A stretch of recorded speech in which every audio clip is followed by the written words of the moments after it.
I hope we will be leaving soon.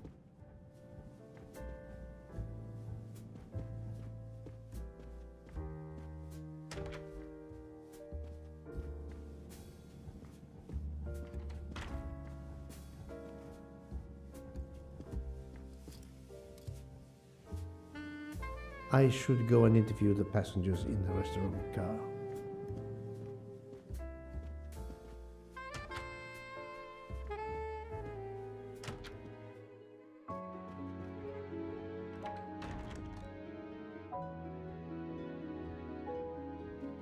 The passengers who agreed to come and talk to you are assembled, Poirot. Mr. Masterman is already here to answer your questions. Perfect, thank you, my friend. Sit down, Monsieur Masterman, please. Thank you. Does the name Cassetti mean anything to you? No, should it? Have you heard of the Armstrong kidnapping case? Of course. It was all over the news a few years ago. Your employer's real name is Cassetti. He was the man behind that kidnapping. Mr. Ratchet was... He murdered that poor little girl? Mr. McQueen, the man you worked for is a kidnapper named Cassetti. What? What kidnapping? He murdered his victim, a child named Daisy Armstrong. The Armstrong kidnapping? You had no idea of Monsieur Ratchet's real name? Damn skunk! Why are you so upset? My father was the district attorney who handled the case, Mr. Poirot. I saw Mrs. Armstrong more than once. She was a lovely woman, so gentle and heartbroken. If ever a man deserved what he got, Ratchet, or Cassetti, is the man. He didn't deserve to live. Madame Olson, have you heard of the Daisy Armstrong case? No, I've never heard of it. It was only 2 years ago. It was famous. Maybe so, but it was not famous in Spain, where I have been helping the refugees from Africa. You've never heard the name Daisy Armstrong? No, never. Daisy Armstrong? No. No. No! No! Yes. It was all over the English tabloids before I went to Jordan. A horrific crime that claimed the lives of an entire family and their wrongfully accused nanny. That's right, isn't it? Quite so. I thought the culprit had been punished. Some might say that the culprit was punished last night. Oh, my heavens. May I ask you a few more questions? Yes, of course. You read about the crime, as you said, in the tabloids. Yes, that's right. For weeks, news of the royal family was eclipsed. Have you ever been to the United States, mademoiselle? No, never. Jordan was really my first trip abroad. You were in Jordan? Yes, I was an English tutor there to the children of a high official. Until recently. What is your relationship to Captain Arbuthnot? Who? A former soldier traveling with us. You must have met him. Ah, yes, I met him on the platform in Istanbul. We only had a brief exchange of pleasantries, nothing more. British Reserve and all that. Ah, the British Reserve. Yes, with this I am familiar.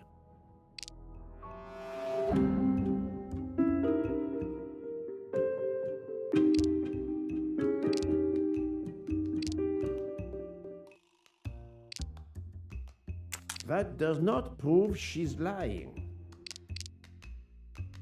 Oh, the truth cannot hide from Poirot forever.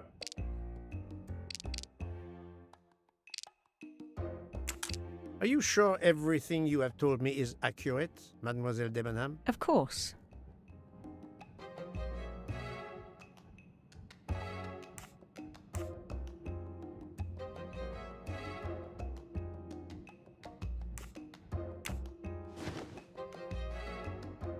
Mademoiselle, I know that you met Captain Arbuthnot at the Tocatlian Hotel. You were spying on me. I am very attentive to my surroundings. It helps in my profession. Well, it's your word against mine. I had occasion to be of some assistance in recovering Captain Arbuthnot's train ticket. While searching his room, I also discovered one of your earrings. Whatever your relationship may be to the good captain, I doubt it has anything to do with British Reserve.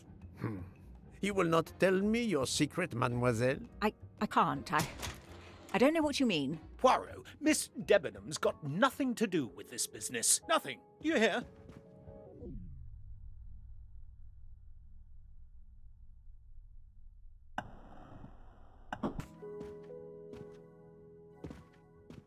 Archie, stop. Captain, no! This behavior is unworthy of an officer and a gentleman. Leave her alone!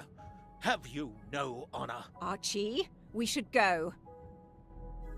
Captain Arbuthnot, I am certain you are a brave soldier, but you are a poor actor. The truth is that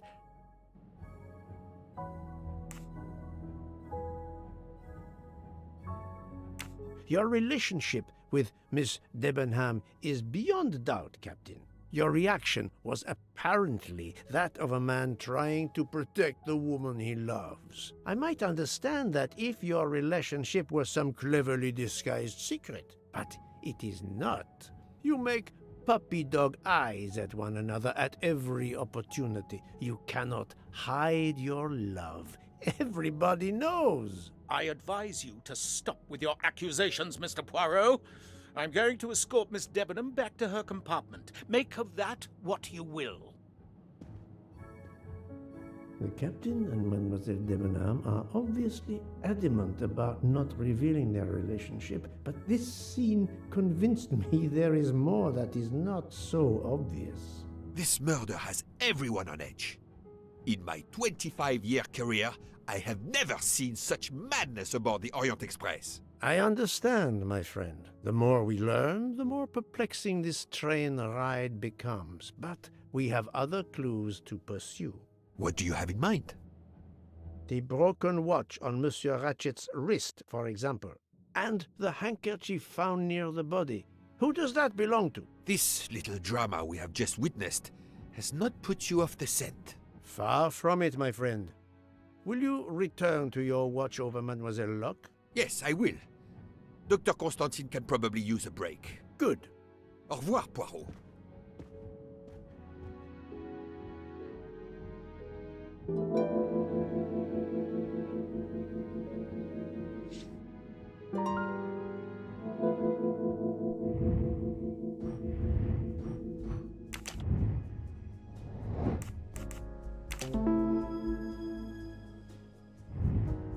Et voilà.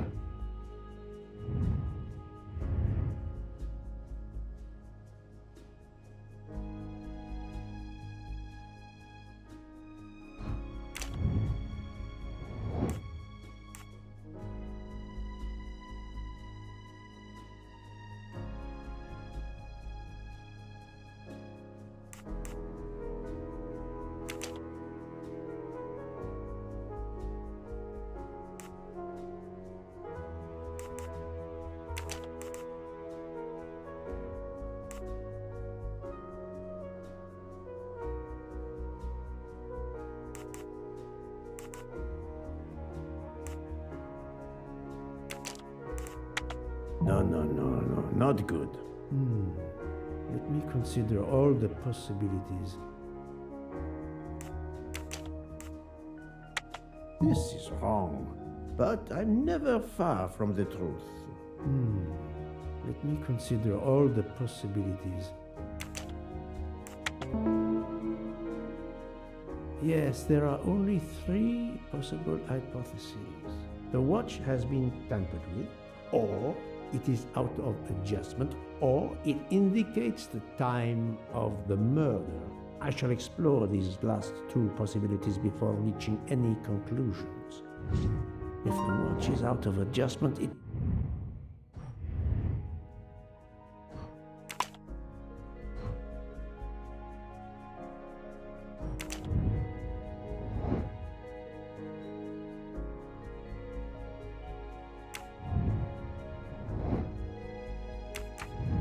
may be broken. There may also be another reason related directly to Ratchet. Maybe the watch is set to another time zone.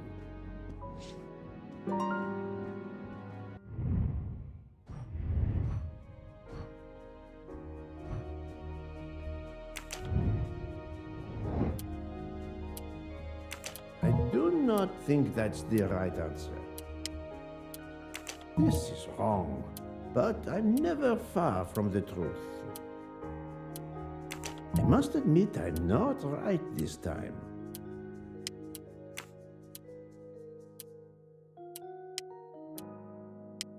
The watch was not defective because the second hand is still moving. Et voilà.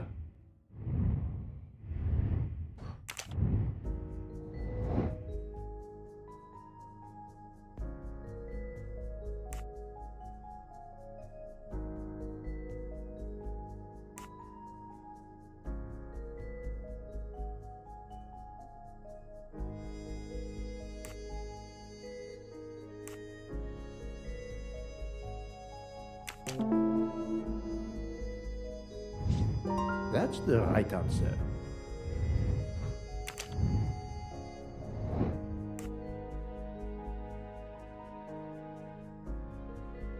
Good job.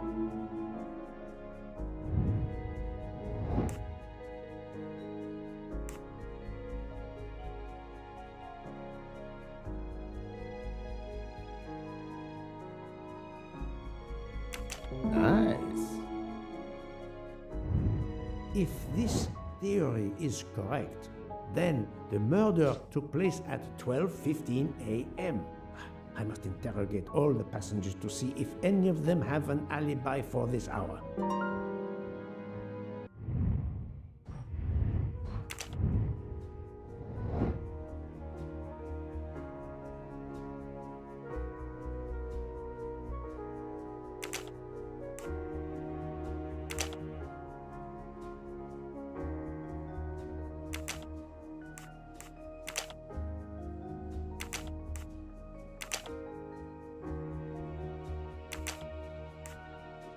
I do not think that's the right answer.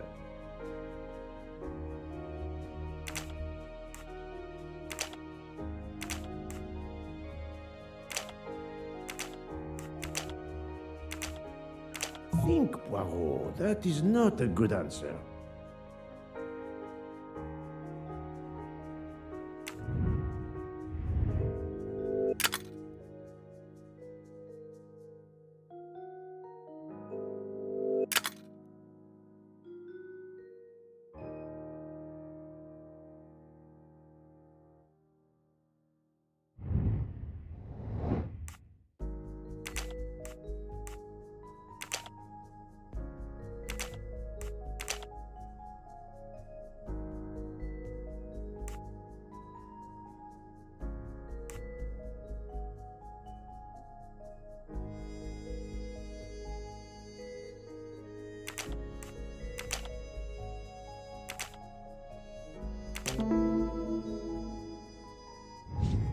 I'm right again. That happens to me a lot.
I must admit I'm not right this time.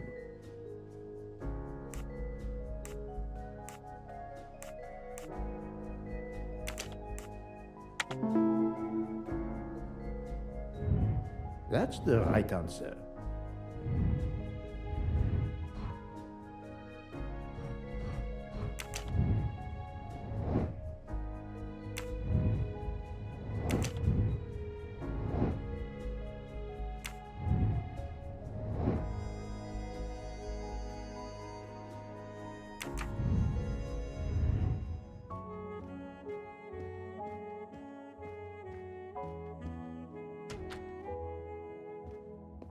I'm sorry, sir, but I must concentrate on my baking.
Sorry to bother you, Monsieur Maury. I have a question to ask you. Please make it quick. I have a meal to prepare.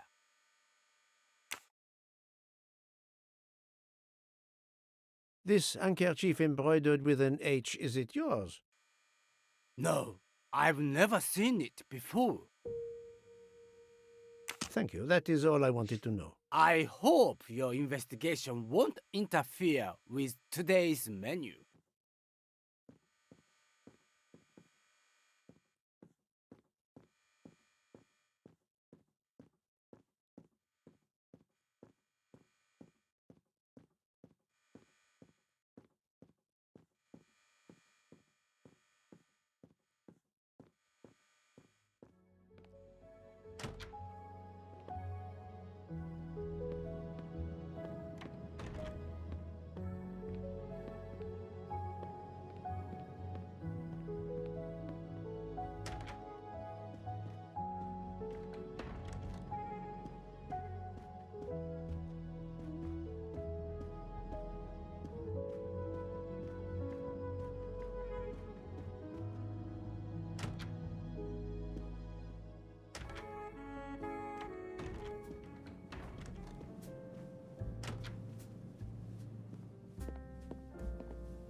Monsieur Foscarelli, I would like to ask you a few questions, if you allow me. Ah, Signore Poirot, is it? I was wondering when you'd get around to me. Unfortunately, you find me on a mission of mercy. Hello, Monsieur Poirot. Sorry, we have a small problem. The orange juicer has broken down and I can't fix it. Mr. Foscarelli has kindly offered to help me. It isn't a car engine, but I am doing my best. Even with the two of us, we can't manage. Let me guess. You call upon Poirot to help. I'd be happy to answer your questions when we finished.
Voila, it should work correctly now.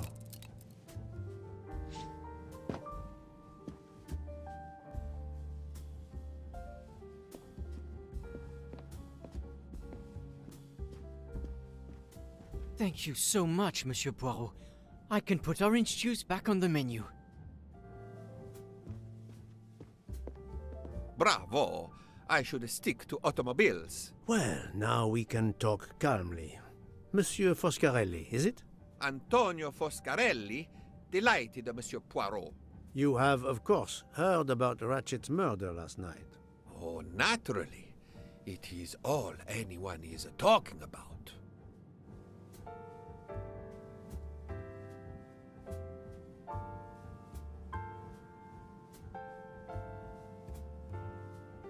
Can you tell me your movements on the night of the murder? I went to bed right after dinner, but I slept very badly.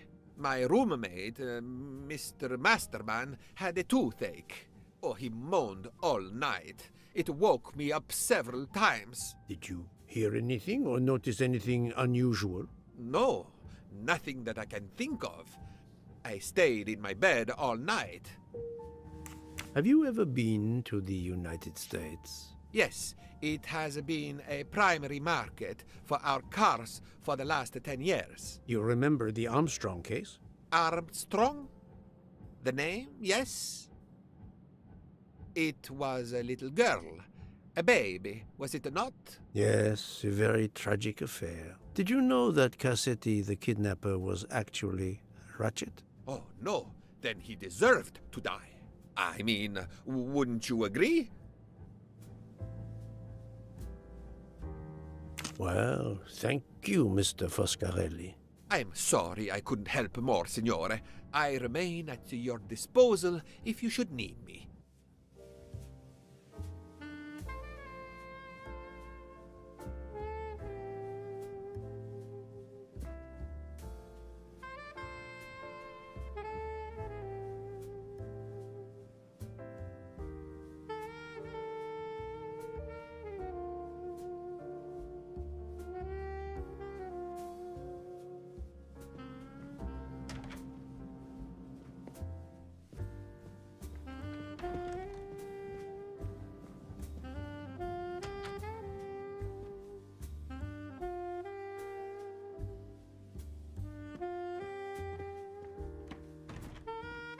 Enchanté, mademoiselle.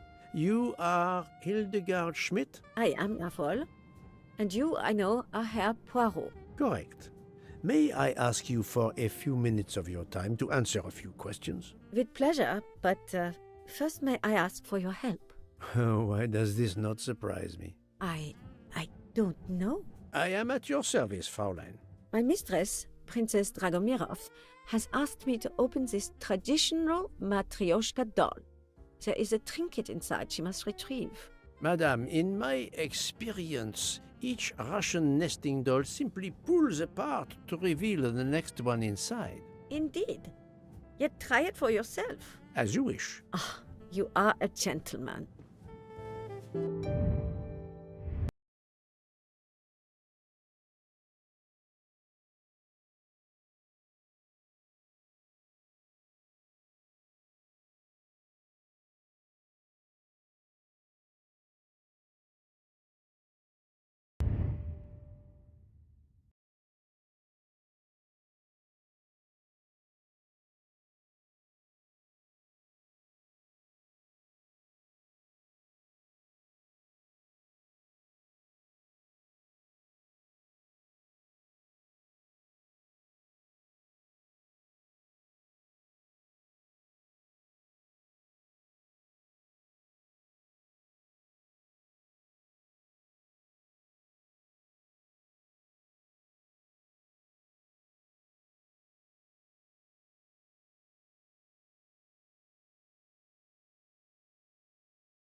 The inscription reads, "To my dearest friend."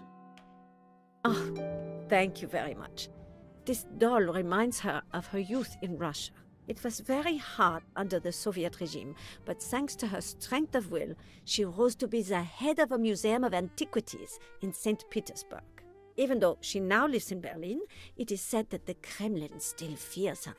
She must be a formidable woman indeed. You are her maid? I am her companion. I help her in her daily tasks, and I keep her company. Ah, forgive me. You will have heard of Ratchet's murder last night. Yes, of course. Everyone is talking about it. Can you tell me how you occupied your time last night? Just after we left Istanbul, I had tea with my roommate, Fräulein Locke. I went to dinner with the princess, and when I returned to my compartment, Fräulein Locke was already asleep. A little later, Herr Michel, the conductor, came to get me because Madame la Princesse needed my help. Her back troubles her. I massaged her for about an hour. Do you remember the time? I'm sorry, I do not, mein Herr. Have you lost a handkerchief embroidered with an H, madame? Oh, no, monsieur. I thought perhaps since your first name is Hildegard. It is not mine, I tell you. I could not afford something so nice. I have no idea who it belongs to. My apologies, I did not mean to alarm you. Thank you for answering my questions, madame.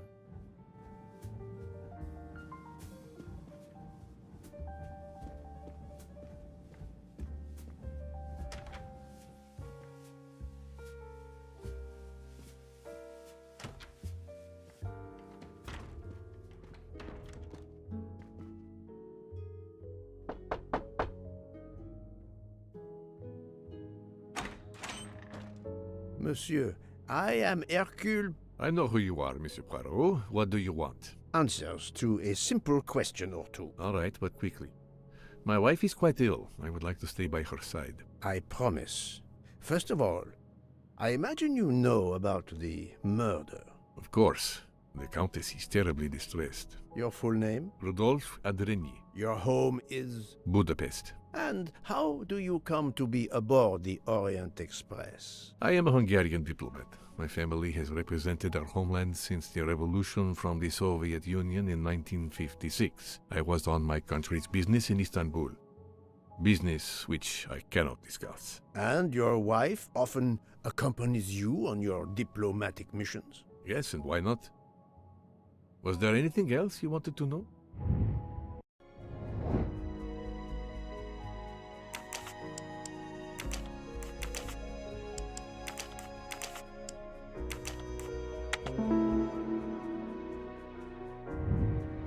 That was easy.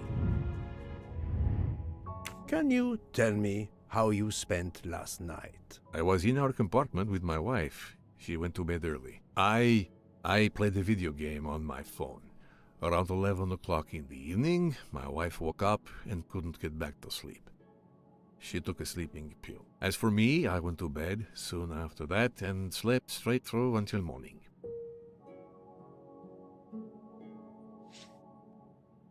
Have you ever been to the United States? I was posted to the Hungarian embassy in Washington for a year. You knew perhaps the Armstrong family. Armstrong? It is difficult to recall. One meets so many people.